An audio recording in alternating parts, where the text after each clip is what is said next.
Queridos irmãos, é com muita alegria que nessa quinta-feira, dia de unidade, aqui de Calgary, quero vos dizer todo o meu amor, toda a minha intercessão por cada realidade da nossa família espiritual espalhada no mundo. Quantos desafios a comunidade vive no mesmo dia, quantas situações nós nos pomos de joelhos para escutar de Deus a sua solução.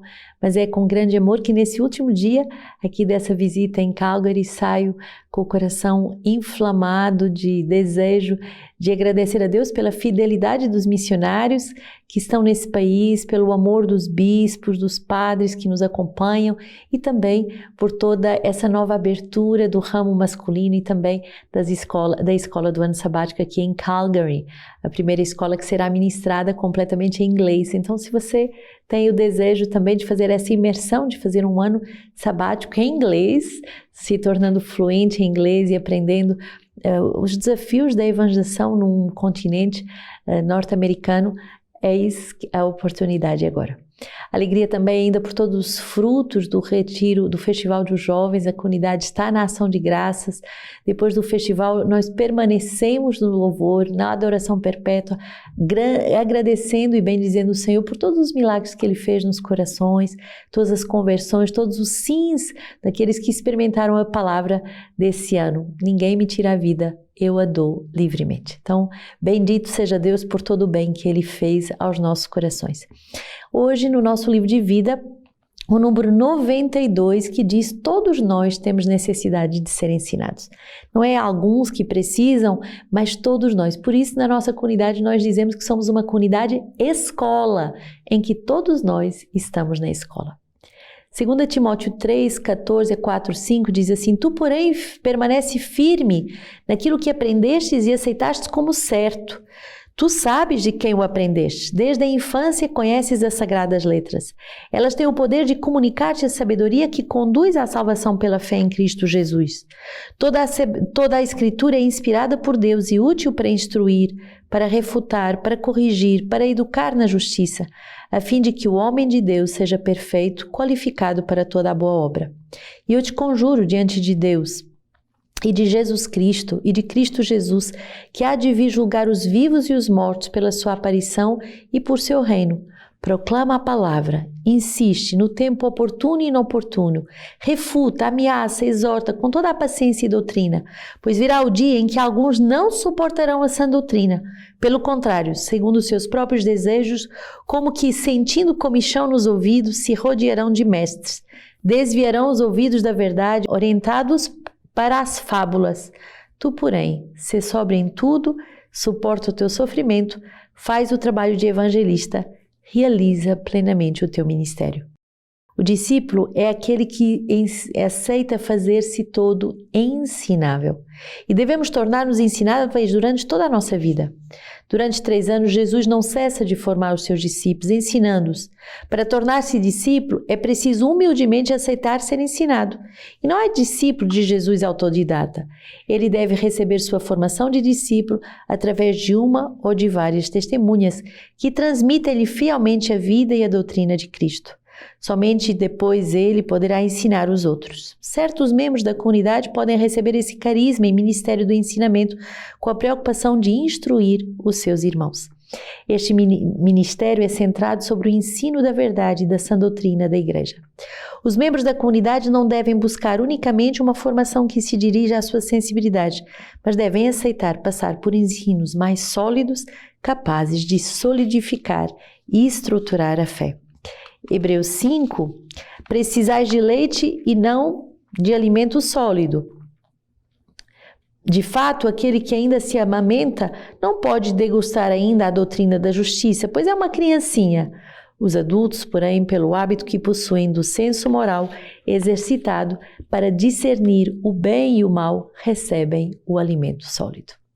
Esse número 92 é muito forte, porque ele vai nos dizer que todos nós, todos sem exceção, precisamos de ser dignos do nome de discípulos. E discípulo é aquele que é ensinável, aquele que aceita a disciplina, aquele que sabe que precisa de se deixar ensinar durante toda a sua vida.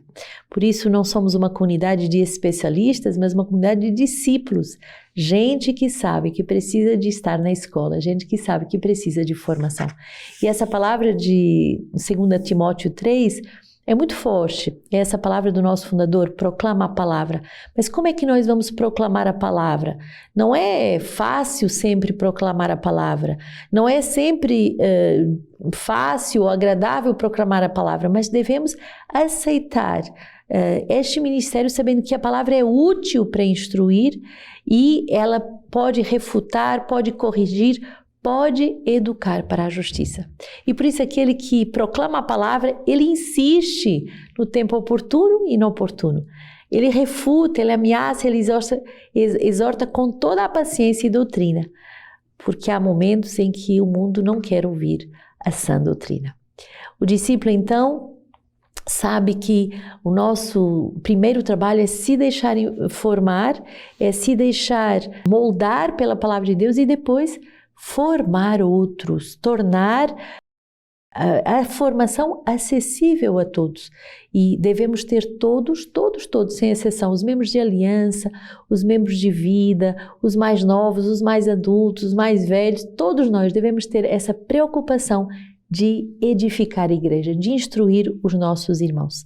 E por isso, quando eu busco a formação, eu não devo buscar só uma formação que me seja agradável sensivelmente, eu devo buscar uma formação que me seja útil, que vá formar e me fazer passar ao alimento sólido. Tem pessoas que querem passar a vida na papinha, num alimento agradável, mas o Senhor quer nos dar alimentos capazes de nos fazer discernir o mal do bem.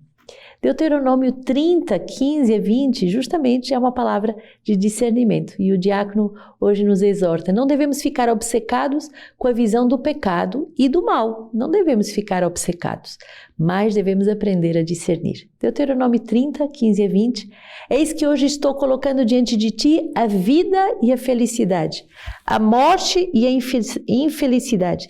Se ouves os mandamentos do Senhor teu Deus, que hoje te ordeno, amando o Senhor teu Deus, andando em seus caminhos e observando seus mandamentos, seus estatutos e suas normas, viverás e te multiplicarás. O Senhor teu Deus te abençoará na terra em que estás entrando, a fim de tomares posse dela.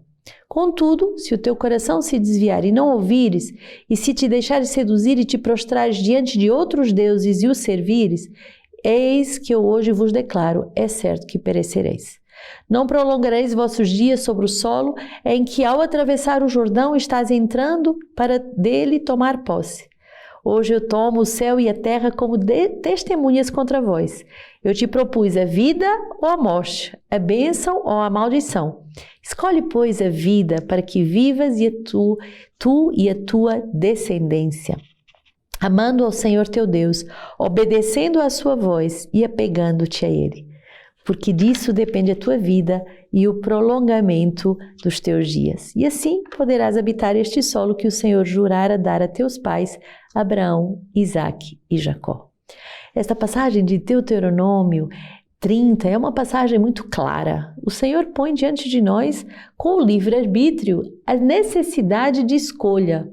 Mas quando Ele põe o mal e o bem, Ele não quer que a gente escolha o mal. Ele nos dá opção de escolhermos, mas Ele deseja que escolhamos o bem.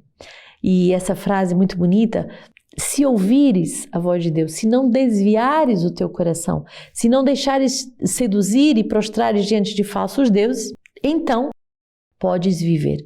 Mas ao contrário, se parares de ouvir o Senhor, se deixares no teu coração de amar o Senhor teu Deus como único, se te deixares seduzir pelas coisas desse mundo, então tu vais entrar num caminho de morte. Escolhe, pois, a vida. É um grito, é uma ordem de um Pai que nos ama. Escolhe, pois, a vida. Faz opções de vida. E eu que quero vos alertar que nós estamos numa cultura muito depressiva. Repara, tudo que está desordenado, tudo que está sujo, tudo que a gente deixa para depois, tudo que fica sem acabar, tudo isso são traços de uma cultura depressiva. Então hoje, como um pequeno jejum de quaresma, eu te proponho, arruma tudo à tua volta.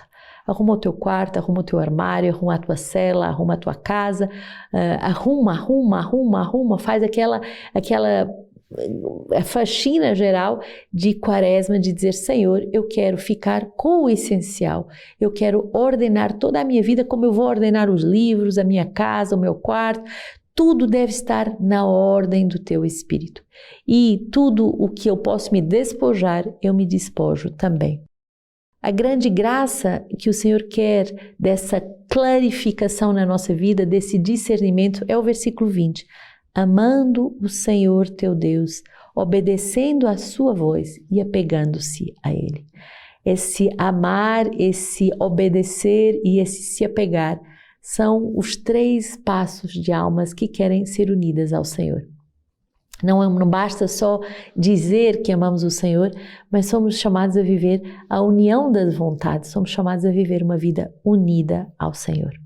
Salmo 1, feliz o homem que não vai no conselho dos ímpios, não para no caminho dos pecadores, não se assenta na roda dos zombadores, pelo contrário, seu prazer está na lei do Senhor e medita sua lei dia e noite. Ele é como árvore plantada junto da água corrente, dá fruto no tempo devido e as suas folhas nunca murcham. Tudo o que ele faz é bem sucedido. Não são assim os ímpios, não são assim, pelo contrário, são como a palha que o vento dispersa. Sim, o Senhor conhece o caminho dos justos, mas o caminho dos ímpios perece. Esse Salmo 1 é um salmo também divisor de água, se assim podemos dizer, porque vai nos fazer essa separação entre aqueles que são capazes de escutar o conselho do Senhor e aqueles que escutam o conselho dos zombadores, aqueles que escutam as palavras de vento que não têm consistência. Você quer ser essa árvore bem enraizada à beira do rio, que mesmo em tempos difíceis continua a dar frutos? Ou você é uma árvore de momento que logo murcha e que logo morre? Escolher a escolha de Deus faz-nos permanecer enraizados no seu amor. Lucas 9, 22 a 25. E disse: é necessário que o Filho do Homem sofra muito, seja rejeitado pelos anciãos, chefes dos sacerdotes e escribas, seja morto e ressuscite ao 3º dia. Dizia ele a todos: se alguém quer vir após mim, renuncie a si mesmo. Tome a sua cruz cada dia e siga-me. Pois aquele que quiser salvar a sua vida vai perdê-la, mas o que perder a sua vida por causa de mim, esse a salvará. Com efeito, que aproveita ao homem ganhar o mundo inteiro, se ele se perder ou é arruinar a si mesmo. Essa palavra marca toda a minha vida. O que adianta ganharmos o mundo inteiro se perdermos o mistério da nossa existência? O que adianta ganharmos o mundo inteiro se não formos fiéis à vontade, ao desígnio para o qual nós fomos criados? E para podermos receber e não perder justamente o nosso mistério, temos que renunciar a nós mesmos, tomar a nossa cruz a cada dia e seguir o Senhor.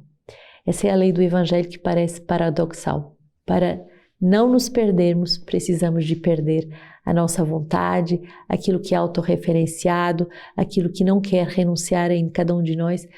Devemos renunciar ao nosso egoísmo, ao nosso orgulho, devemos renunciar ao nosso pecado. E hoje um sermão de São Leão Magno, Papa do século V, que diz assim: a purificação espiritual se dá por meio do jejum e da misericórdia.